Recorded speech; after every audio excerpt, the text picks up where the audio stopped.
سمجھداری کے ساتھ، معاملہ فہمی کے ساتھ. ہمیں ملک خدا داد پاکستان عزیز ہے، اور میں اپنے ذاکرین اور علماء و خطباء سے بھی گزارش کروں گا کہ احتیاط، سمجھداری، ضابطۂ اخلاق، ممبر کی زبان، مجلس کا ادب. جب اگر مجھے خطیب سے ہی نہ مل رہا ہو تو مجھے کہاں سے ملے گا؟ اگر مجھے ذاکر سے ہی ادب اور احترام اور تہذیب ممبر نہ ملے تو کہاں سے ملے گا؟ تو الحمدللہ آج بھی ذاکرین عزام کی ایک نشست ہوئی ہے اور ایک اعلامیہ جاری ہوا ہے. میں اس اعلامیہ کی بھی اپنے حصے کی تائید کرتا ہوں، اور انشاءاللہ معاملات بہتر ہوں گے. یہ حسین کی یونیورسٹی ہے جسے امام بارگاہ کہتے ہیں، اور اس یونیورسٹی کی ایک کلاس لگی ہوئی ہے جسے مجلس اعضا کہتے ہیں. اور اگر کلاس میں ٹیچر اچھا نہ ہو تو کلاس بند نہیں کرتے، ٹیچر تبدیل کرتے ہیں. کہنا پڑے گا مجھے اپنے عزیزوں سے کہ فلاں موضوع پر بات کیجئے اور فلاں احتیاط کے ساتھ بات کیجئے. خدا کے واسطے میں دست بستہ گزارش کر رہا ہوں اپنے ذمہ داروں سے اور بانیان سے بھی، اور آپ سامعین سے بھی. آپ کی بڑی ذمہ داری بنتی ہے. مجھے نہیں جانے دیں اگر میں کوئی غیر ذمہ دارانہ گفتگو کروں. جی مجھے روک لیں آپ، کیا نہیں مولانا یہ بات آپ نے صحیح نہیں کی ہے. اگر میں دلیل دے سکوں تو ٹھیک ہے، ورنہ مجھے آئندہ نہیں کرنی چاہیے. معصوم صرف 14 ہیں، غلطیاں سب سے ہو سکتی ہیں، اور اگر کوئی غلطی کرے تو اسے احساس کرنا چاہیے کہ مجھ سے غلطی ہو گئی. جتنا دیر کریں گے، جتنا لمبا کریں گے، اتنا مسئلہ فساد کی طرف جائے گا. اور میں ان علماء اہل سنت کو بھی آفرین کہتا ہوں جنہوں نے معافیاں مانگی ہیں، توبہ کی ہے. اس کے لیے بھی جرأت چاہیے، اس کے لیے بھی حوصلہ چاہیے. یہ بڑے جگر کی بات ہوتی ہے کہ کوئی کہے کہ جی مجھ سے غلطی ہو گئی. اچھا میں تو کوئی منصف بیٹھا نہیں ہوں کہ جو یہ کہہ دوں کہ جی میں نے معاف کر دیا، مگر میں یہ تو کہہ سکتا ہوں نا کہ یہ جرأت کی بات ہے، یہ حوصلے کی بات ہے کہ کوئی کہہ دے کہ جی مجھ سے غلطی ہو گئی ہے. سیکھنا چاہیے، اچھی چیزوں کو لینا چاہیے. اگر کوئی ہمارے یہاں سے غلطی اور کوتاہی کا شکار ہے اسے ماننا چاہیے، کہنا چاہیے مجھ سے غلطی ہو گئی. میں تکرار نہیں کروں گا. ایک بات کی تکرار سبب بنتا ہے. دیکھیں گناہان صغیرہ اگر تکرار سے ہوں تو وہ کبیرہ بن جاتے ہیں، تو اسے روکنا یہیں پر ہی. اور انشاءاللہ معاملات ٹھیک ہیں، سب کی توجہ ہو گئی ہے. رہ گئی ان لوگوں کی بات جو تکفیری ٹولہ ہے. میں بات اہل سنت کی کر رہا ہوں، میں ان کی نہیں کر رہا جنہیں سنی بھی سنی نہیں مانتے. جو تکفیری ٹولہ ہے جس نے پاکستان کی دیواروں کو تکفیری نعروں سے کالا کیا، بات ان کی نہیں ہو رہی. وہ نہیں معلوم کہاں سے ریال لیتے ہیں اور کہاں سے ڈالر لیتے ہیں. مجھے اس سے غرض نہیں. مجھے پتا ہے کہ وہ کس ایجنڈے کے اوپر. پاکستان کے وہ ازل سے مخالف ہیں، پاکستان کے وہ شروع سے مخالف ہیں. پاکستان کی دیواریں انہوں نے تکفیری نعروں سے کالی کی، ہمیں کچھ نہیں ہوا. میں ایک فورم پر بات کروں گا کہ ہمیں بتا دیجئے کہ ہمیں اور کتنی قربانیاں دینی ہیں، اس لیے کہ ہم قربانیوں سے گھبرانے والے، ہماری تو تاریخی قربانی ہوتی ہے. ہم جان دینے والے لوگ ہیں، ہم قربانی دینے والے لوگ ہیں. ہم اس قبیلے کے اوپر روتے ہیں کہ جنہیں پتھر مارا جاتا تھا تو وہ پلٹ کے پتھر مارتے نہیں تھے، صبر کرتے تھے، برداشت کرتے تھے، مقصد کو ذہن میں رکھتے تھے، ہدف کو ذہن میں رکھتے تھے.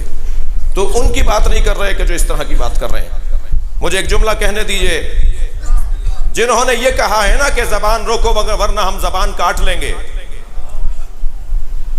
میں ان سے مخاطب ہوں، یعنی ان کے ذمہ داروں سے مخاطب ہوں کہ یہ انہوں نے پہلی دفعہ تو نہیں کہا. کبھی حجر ابن عدی کی زبان کاٹی، کبھی عمار یاسر کی زبان کاٹی، کبھی میثم کی زبان کاٹی، کبھی حضرت محمد ابن ابی بکر کی زبان کاٹی، کبھی عبد الرحمن ابن ابو بکر کی زبان کاٹی. تو یہ تو صحابہ کی زبانیں کاٹتے آئے ہیں.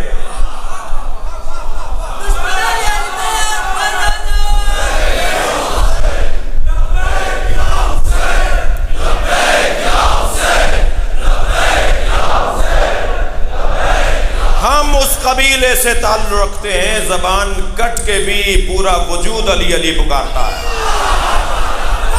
زبان سے ہم علی بولتے ہی نہیں ہیں، ہم تو کردار سے. مختصر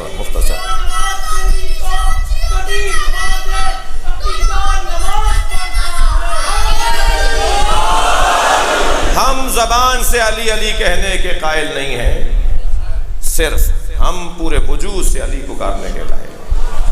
لہذا زبان کے کٹنے سے مولا کا ذکر بند نہیں ہوگا۔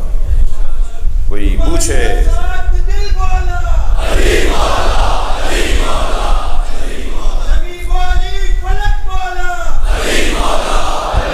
مجھے معاف کیجیے گا، میں آج اپنے مضمون پر یہ تمہید میں گزر گئی آج کی مجلس، کل سے بات اور آگے بہتر ہوگی، اور بس اتنا کہہ کے آگے بڑھوں گا کہ ہمت حوصلے کے ساتھ وطن کی محبت کو ذہن میں رکھتے ہوئے، پاکستان کی سالمیت کو ذہن میں رکھتے ہوئے کسی بھی سازش کا ہم شکار نہیں ہوں گے۔ اور ایام عزا کو ایام عزا کہتے ہی اس لیے ہیں، عزا لغت میں، عربی زبان میں لغت میں عزا یعنی صبر، عزا کا مطلب ہے صبر، لغت میں عزا کا مطلب ہے صبر، ایام عزا یعنی ایام صبر۔ یہ جو ہم رو رہے ہوتے ہیں یہ صبر کا مظاہرہ کر رہے ہوتے ہیں، ورنہ بدلہ لینے والا روتا نہیں ہے، مارنے والا روتا نہیں ہے۔ جو مارنا نہیں چاہتا، بدلہ نہیں لینا چاہتا، وہ اپنا غصہ کہاں نکالے؟ حضرت مختار فرماتے ہیں حسین پہ اتنا رو کہ سینے میں غصہ جمع ہوتا رہے، رو رو کر اپنے سینے میں اپنا ملی قومی عقیدتی غصہ جمع کر لو، اور جب یہ غصہ جمع ہو جائے تو پھر دعا کرو کہ امام آ جائے، اور پھر اس غصے کو امام کے حکم پر نکالنا۔ جب امام کہیں کہ اب یہ کرو تو پھر یہ غصہ وہاں نکلے گا۔ ہم ایام عزا میں ہیں، ایام صبر میں ہیں۔ کہیں دنیا میں دکھائیں کہ اتنا بڑا مجمع امام بارگاہ پورا ہے، اس وقت باہر لوگ بیٹھے ہوئے ہیں، بیویاں بیٹھی ہوئی ہیں، امام بارگاہ کے باہر موجود ہیں، کہیں اتنا بڑا مجمع دنیا میں اس لیے جمع ہوتا ہو کہ وہ رونے جا رہا ہے، رونے کے لیے جمع ہوتا ہے۔ کہاں جا رہے ہیں؟ وہ مجلس میں جا رہے ہیں۔ کون پڑھ رہا ہے؟ مثلا شہنشاہ حسین نقوی پڑھ، کہنے لگے وہ فضائل تو بس میں ایسے ہی سن لیتا ہوں ان کے، لیکن وہ مصائب پڑھ لیتے ہیں۔ یعنی فضائل میں آپ کو مجھ سے اختلاف ہو سکتا ہے، مگر سب کا اتفاق ایک بات پر ہے کہ ہم رونے آئے، ہماری آنکھوں میں آنسو آ جائیں، اور یہ ہمارے ٹپکتے ہوئے آنسو رومال زہرا میں جگہ پا جائے۔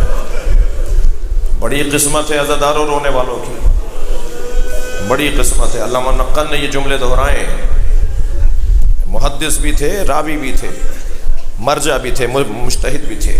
وہ فرماتے ہیں کہ جب مجلس عزا ہوتی ہے نا تو تجیع فاطمہ، بی بی فاطمہ مجلس میں آتی ہیں، معہا مریم و آسیۃ و خدیجہ، بی بی کے ساتھ بی بی مریم بھی ہوتی ہیں، بی بی خدیجہ بھی ہوتی ہیں، بی بی آسیہ بھی ہوتی ہیں، فی یدہا خرقۃ، اور بی بی کے ہاتھ میں رومال ہوتا ہے، تو سموا دموع الباکین، اور بی بی رونے والوں کے